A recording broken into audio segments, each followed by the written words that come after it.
we have labels that we apply, you know, homeless people, and I think that's backwards, because in reality, these are people who happen to be homeless. There's a big difference.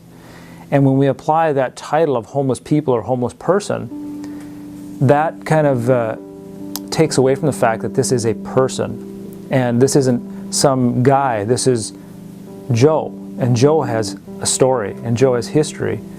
And often when we have stereotypes, they're not, these preconceived notions are not positive. You know, if it's something we don't know about, usually what comes is something that is a negative thought.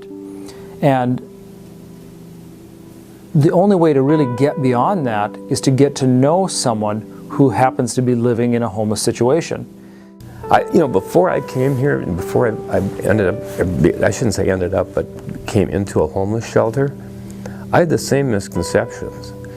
You know, in Grand Forks, a lot of times I didn't even like driving around near the shelter, because, you know, where there's this feeling about, like, you know, these people are out there, and, you know, who are they and what are they, and, you know, and, you know, are they possibly hostile, kind of thing. And wow, when you get to that point, like I was saying before, the empathy versus, you know, just observation or maybe sympathy, the empathy, when you end up like that yourself, and you go, wow, these people are really just like me.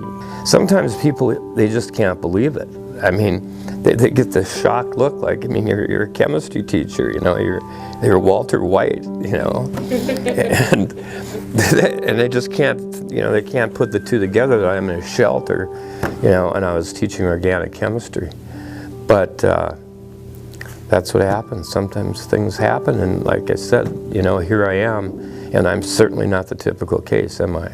I went through a very rough divorce. I went through a real slump then, and I stopped teaching, because so many of our friends were mutual friends, you know, professors there and other dentists and physicians, and it was just, people took sides, and it was just too hard on me.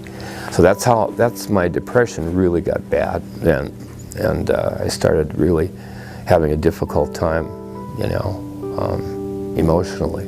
So many people here want to find a job and want to work.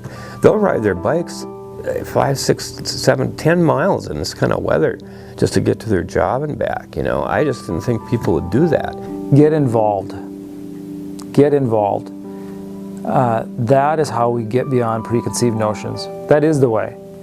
Because if I don't ever care enough to do something about a situation, doesn't mean you have to come into it with the thinking you're going to fix it.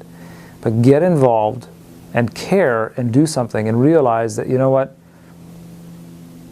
there's a lot of folks in our community who need a little bit of help, but also they're really no different than you and I.